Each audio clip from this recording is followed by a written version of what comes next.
ನಮಸ್ಕಾರ, ಶುಭೋದಯ ಪ್ರೀತಿಯ ವೀಕ್ಷಕರೆಲ್ಲರಿಗೂ ಇವತ್ತಿನ ಸಂಕಲ್ಪ ಸ್ಥಿತಿ ಕಾರ್ಯಕ್ರಮಕ್ಕೆ ಆತ್ಮೀಯ ಸ್ವಾಗತ ಹೇಳ್ತಾ ಇರೋದು ನಾನು ಅನುಷಾ. ನಮ್ಮ ಚಾನಲ್ನ ನೀವಿನ್ನೂ ಸಬ್ಸ್ಕ್ರೈಬ್ ಮಾಡಿಲ್ಲ ಅಂತಂದರೆ ಈಗಲೇ ಸಬ್ಸ್ಕ್ರೈಬ್ ಬಟನ್ನ ಕ್ಲಿಕ್ ಮಾಡಿ ನಮ್ಮ ವಿಡಿಯೋಸ್ನ ಲೈಕ್ ಮಾಡಿ. ಪ್ರತಿನಿತ್ಯ ನಿಮಗೆ ವೇದ, ಶಾಸ್ತ್ರ, ಪುರಾಣ, ಜ್ಯೋತಿಷ್ಯ, ವಾಸ್ತು, ಪರಿಹಾರಗಳ ಬಗ್ಗೆ ಪ್ರತಿನಿತ್ಯ ನಿಮ್ಮ ಜೀವನದಲ್ಲಿ ಬೇಕಾಗುವಂಥ ವಿಚಾರಗಳ ಬಗ್ಗೆ ನಮಗೆ ಗುರುಗಳು ತಿಳಿಸ್ಕೊಡ್ತಾ ಬಂದರೆ ಇವತ್ತಿನ ಕಾರ್ಯಕ್ರಮದಲ್ಲಿ ಕೂಡ ನಮ್ಮ ಜೊತೆ ಇದ್ದಾರೆ ಸ್ಪಿರಿಚುವಲ್ ಗುರು, ಆಧ್ಯಾತ್ಮಿಕ ಚಿಂತಕರು ಡಾಕ್ಟರ್ ವಿಷ್ಣುದತ್ತ ಗುರುಜಿಯವರು. ಗುರುಗಳನ್ನ ಇವತ್ತಿನ ಕಾರ್ಯಕ್ರಮಕ್ಕೆ ಬರ್ಮಾಡ್ಕೊಳ್ಳೋಣ. ನಮಸ್ತೆ ಗುರುಗಳೇ, ಕಾರ್ಯಕ್ರಮಕ್ಕೆ ಭಕ್ತಿಯ ಸ್ವಾಗತ. ಒಳಿತಾಗ್ಲಿಮ್ಮ.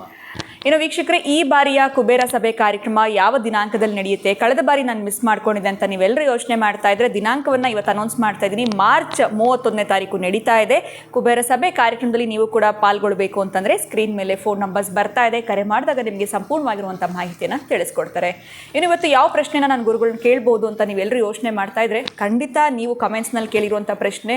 ಇನ್ನು ಪ್ರತಿನಿತ್ಯ ನಿಮ್ಮ ಒಂದು ಫ್ರೆಂಡ್ ಸರ್ಕಲ್ ಆಗಿರ್ಬೋದು ಅಥವಾ ಫ್ಯಾಮಿಲಿನಲ್ಲಿ ಅಥವಾ ನಿಮ್ಮ ಮನೆಯಲ್ಲೇ ಈ ಒಂದು ತೊಂದರೆಗಳಾಗ್ತಾ ಇರುತ್ತೆ. ಗುರುಗಳ ಇವತ್ತಿನ ಪ್ರಶ್ನೆ ಏನು ಅಂತಂದರೆ, ಈ ಮದುವೆ ವಿಳಂಬ ಆಗ್ತಾ ಇರುತ್ತೆ. ನೋಡೋಕೆ ಚೆನ್ನಾಗಿರ್ತಾರೆ, ಒಳ್ಳೆ ಕೆಲಸದಲ್ಲಿ ಇರ್ತಾರೆ, ಬರ್ತಾರೆ, ನೋಡ್ತಾರೆ, ಸೆಟ್ ಆಗೋದಿಲ್ಲ, ಅಥವಾ ಎಲ್ಲೋ ಒಂದು ಕಡೆ ಎಂಗೇಜ್ಮೆಂಟ್ ಹಂತಕ್ಕೆ ಹೋಗುತ್ತೆ, ಮತ್ತೆ ಬ್ರೇಕ್ ಆಗಿಬಿಡುತ್ತೆ, ಅಥವಾ ಲವ್ ಮಾಡಿರ್ತಾರೆ, ಲವ್ ಕೂಡ ಬ್ರೇಕಪ್ ಆಗಿಬಿಡುತ್ತೆ. ಅವ್ರಿಗೇನು ಮದುವೆ ಆಗುವಂತಾನೆ ಯೋಗ ಇಲ್ವಾ? ಈ 35, 38 ಅಥವಾ 40 ಕ್ರಾಸ್ ಆಗೋಯ್ತು ಅಂತಂದರೆ ಒಂದು ರೀತಿಯಾಗಿರುವಂಥ ಕಪ್ಪು ಚುಪ್ಪೆಗೆ ಬಂದುಬಿಡುತ್ತೆ ಅವ್ರಿಗೆ ಅಂತ ಹೇಳ್ಬೋದು. ಎಲ್ಲೋ ಮದುವೆನೇ ಆಗಲ್ಲ ಇನ್ ಲೈಫಲ್ಲಿ ಅಂತ. ಸೊ ಅಂಥವ್ರಿಗೆ ಇವತ್ತು ಒಂದು ಸ್ಟ್ರಾಂಗ್ ಆಗಿರುವಂಥ ರೆಮಿಡಿ ಬೇಕೇ ಬೇಕು ಗುರುಗಳೇ. ವೀಕ್ಷಕರಿಗೆ ಇವತ್ತು ಶುಕ್ರವಾರ ಆಗಿರೋದ್ರಿಂದ ತಿಳಿಸ್ಕೊಡಿ. ಓಂ ವಿಶ್ವಸ್ಮೈ ನಮಃ. ಪ್ರೀತಿಯ ಬಂಧುಗಳೇ, ಬಹುಶಃ ಸುಮಾರು ಸಲ ಮಾತಾಡಿರ್ತೀವಿ ಅನ್ಕೋತೀನಿ. ಮದುವೆ ಸ್ವರ್ಗದಲ್ಲೇ ನಿಶ್ಚಯವಾಗಿರುತ್ತೆ ಅಂತ ಮಾತಾಡ್ತಾರೆ. ಜನ್ಮ ಪತ್ರಿಕಾ ಅಂತ ಬರೆಯುವಾಗ ಕೆಲವೊಂದು ಮೆಸೇಜ್ ಇದೆ.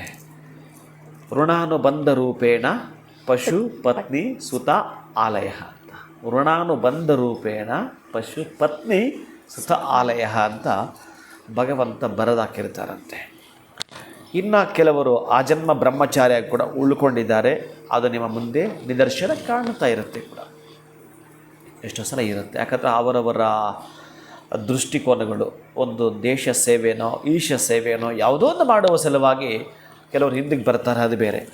ಪ್ರಯತ್ನ ಪಟ್ಟು ಕೂಡ ಮದುವೆಗಳು ಅರ್ಧಕ್ಕೆ ಬರ್ತವೆ, ನಿಂತೋಗ್ತವೆ, ಎಂಗೇಜ್ಮೆಂಟ್ ತನಕ ಬರ್ತವೆ, ನಿಂತೋಗ್ತವೆ ಅನ್ನೋದೊಂದು. ಇನ್ನು ಎರಡನೇದು, ಎಷ್ಟೇ ಪ್ರಯತ್ನ ಪಟ್ಟರು ಕೂಡ ಆ ಹುಡುಗ ಕೂಡ ಸುಂದರನಾಗಿರ್ತಾನೆ, ಆ ವಧು ಕೂಡ ಅಷ್ಟೇ ಚೆನ್ನಾಗಿರುತ್ತಾಳೆ, ಆದರೂ ಕೂಡ ಆಗ್ತಾ ಇರೋದಿಲ್ಲ, ಸೆಟ್ ಆಗೋದಿಲ್ಲ ಪಾಪ.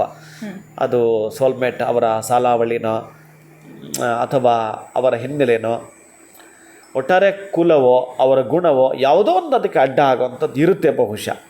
ಈ ತರಹದ್ದು ಯಾವುದು ಅಡ್ಡ ಆತಂಕಗಳಿರುತ್ತೋ ಇಂತಹದ್ದಕ್ಕೆ ಈ ಕ್ರಿಯಾಶಕ್ತಿಯ ದೇಗುಲವನ್ನು ನಾವು ಆಯ್ಕೆ ಮಾಡ್ಕೋಬೇಕಾಗತ್ತೆ.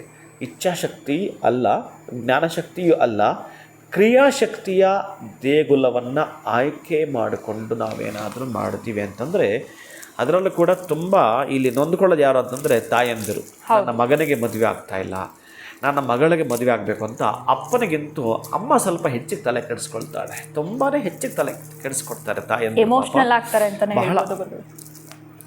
ಆ ತಾಯಂದಿರ ನೋವು ಹೇಳುತ್ತಿರೋದು ಏನದು, ಸೆರಗಲ್ಲಿ ಬೆಂಕಿ ಕೆಂಡನ ಇಟ್ಕೊಂಡಾಗೇನೆ ವಯಸ್ಸಿಗೆ ಬಂದ ಮಕ್ಕಳನ್ನ ಇಟ್ಕೊಂಡು ನಾವು ಪೋಷಣೆ ಮಾಡೋದು ಅಂತ ಪಾಪ ಮಾತಾಡ್ತಾರೆ. ನಿಜ ಅದು. ಅಂಥವ್ರಿಗೆ ಶೀಘ್ರವಾಗಿ ಆಗಲೇಬೇಕು. ಒಂದು ಮನಸ್ಸನ್ನು ಕೇಂದ್ರೀಕರಿಸಿ ನೀವು ಮಾಡ್ಕೊಳ್ಳೋದಾದರೆ 3 ಪದಾರ್ಥ ಮಾತ್ರ ನಿಮ್ಮ ಮನೆಯಲ್ಲೂ ಇರಬೇಕು. ನೀವು ದೇವಸ್ಥಾನಕ್ಕೂ ತೆಗೆದುಕೊಂಡು ಹೋಗಿ ಕೊಡಬೇಕು. ನೀವು ಶುಕ್ರವಾರ ಆದ್ದರಿಂದ ಹೇಳ್ತಾ ಇದ್ದೀನಿ. ಶುಕ್ರವಾರ 3 ಪದಾರ್ಥ ಅಂತಂದರೆ ಬೆಲ್ಲ, ನಿಂಬೆಹಣ್ಣು, ಅರಿಶಿನ ಕೊಂಬು. ಈ ಅರಿಶಿನ ಕೊಂಬು ಬಹುಶಃ ವಿಶೇಷ, ನೀವು ಚೆನ್ನಾಗಿ ನೆನಪಿಟ್ಕೊಳ್ಬೇಕು. ಈ 3 ಕೂಡ ಹೇಗೆ ಅಂತಂದರೆ, ಅಮ್ಮನವರ ದೇವಸ್ಥಾನ ದುರ್ಗಾ ಪರಮೇಶ್ವರಿ, ಬನಶಂಕರಿ, ಪಠಾಲಮ್ಮ, ಮುತ್ಯಾಲಮ್ಮ ಎಕ್ಸೆಟ್ರಾ ಇದೆಲ್ಲ ದೇವತೆಗಳು ಕ್ರಿಯಾಶಕ್ತಿಗೆ ಸಂಬಂಧಪಡುವಂಥ ದೇವತೆಗಳು, ಆ ಪಾರ್ವತಿಯ ಅಂಶಗಳವೆಲ್ಲವೂ ಕೂಡ. ಅದಕ್ಕಾಗಿ ನೀವು ಆ ಒಂದು ನಿಂಬೆಹಣ್ಣಿನ ದೀಪವನ್ನು ಬೆಳಗ್ತೀರಿ, ನಿಮಗೆ ಗೊತ್ತಿರುತ್ತೆ. ಒಂದು ಕಟ್ ಮಾಡಿದ್ರೆ 2 ದೀಪ ಬಂತು. ಒಟ್ಟಾರೆ ಸಮ ಪ್ರಮಾಣದಲ್ಲಿ ಇರಬೇಕಾಗತ್ತೆ. ಎಷ್ಟು ಇರಬೇಕು ಅಂತಂದರೆ ಇದು ಚೆನ್ನಾಗಿ ನೀವು ನೆನಪಿಟ್ಕೊಳ್ಬೇಕು. ಯಾರೋ ಮಾಡ್ತಾರೆ, ನೀವು ಮಾಡ್ತಾಯಿದ್ದೀರಿ, ಆಗಲಿಲ್ಲ ಅಂತಕ್ಕಂತಹದ್ದಿರುತ್ತೆ. ಪ್ರತಿ ಸಲ ಹೋದಾಗಲೂ ನೀವು ಚೆನ್ನಾಗಿ ನೆನಪಿಟ್ಕೊಂಡು ಮಾಡಬೇಕಾಗಿರ್ತಕ್ಕ ನಿಮ್ಮ ಮಗಳ ವಯಸ್ಸು, ನಿಮ್ಮ ಮಗನ ವಯಸ್ಸು ಎಷ್ಟು. ಯಾರಾದರೂ ಕೇಳಿದ್ರೆ ಏನು ಹೇಳ್ತೀರಿ? ನಮ್ಮ ಮಗಳಿಗೆ ಮದುವೆ ಆಗಬೇಕು, ಆಗ್ತಾ ಇಲ್ಲ ಅಂತಂದಾಗ ಎಷ್ಟು ವಯಸ್ಸು ಅಂತ ಕೇಳ್ತಾರೆ ಅವರು. 35, 32 ಹೀಗೆ ಹೇಳ್ತೀರಿ. ಆಮೇಲೆ ಜಾಸ್ತಿ ಆಗಿದ್ದರೂ ಸ್ವಲ್ಪ ನೀವು ಬೇಜಾರು ಮಾಡ್ಕೊಂಡು ಕಡಿಮೆ ಹೇಳಕ್ಕೆ ಟ್ರೈ ಮಾಡ್ತೀರಿ. ನಿಮ್ಮ ಒಳಗಡೆ ಅದೇನೋ ನೋವಿರುತ್ತೆ. ಅಂದರೆ ಇಷ್ಟು ವರ್ಷ ಆಗಿ ಮದುವೆ ಆಗಲಿಲ್ಲ ಅಂತ ಅವ್ರು ಕೇಳಿಬಿಟ್ರೆ ಆ ಬೇಸರಕ್ಕೋ ಚಡಪಡಿಕೆ ಮಾಡ್ತೀರಿ, ಅಥವಾ ಸತ್ಯಾಂಶಗಳೇ ಒಂದ್ಸಲ ಹೇಳ್ಬೋದು ಕೂಡ.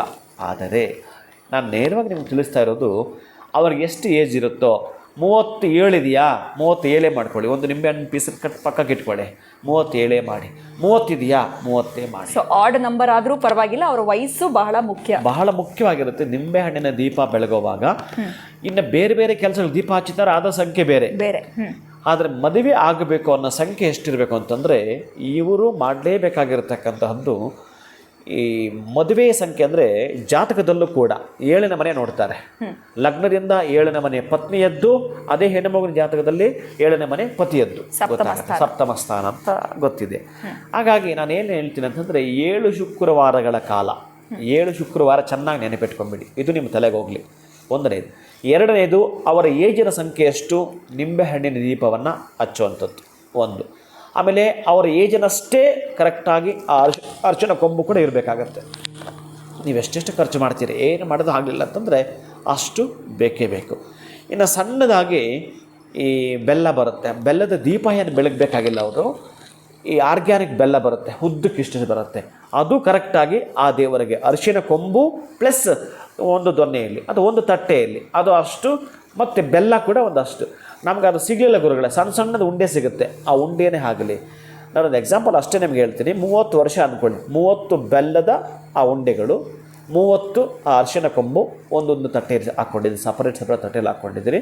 ಈ ಏಜ್ ಎಷ್ಟಿದೆಯೋ ಅಷ್ಟು ನೀವು ನಿಂಬೆಹಣ್ಣಿನ ದೀಪವನ್ನು ಬೆಳಗಿದ್ದೀರಿ. ಅಮ್ಮನಿಗೆ ಈ ಬೆಲ್ಲವನ್ನು ನೈವೇದ್ಯಕ್ಕೆ ಕೊಟ್ಬಿಡಿ.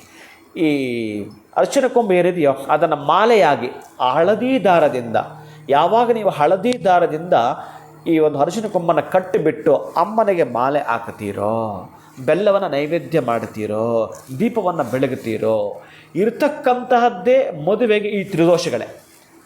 ಈ ತ್ರಿದೋಷಗಳು ಹೋದಾಗ ತೋರಿಸಿ ಮತ್ತೆ ನೋಡೋಣ, ಯಾಕಾಗೋದಿಲ್ಲ, ಆಗಲೇಬೇಕು. ಅದು ಕೂಡ ಎಷ್ಟು, ಆ ಒಂದು ಸಪ್ತಮ ಸ್ಥಾನದಷ್ಟು. 6 ಶುಕ್ರವಾರವೂ ಅಲ್ಲ, 8 ಶುಕ್ರವಾರವೂ ಅಲ್ಲ.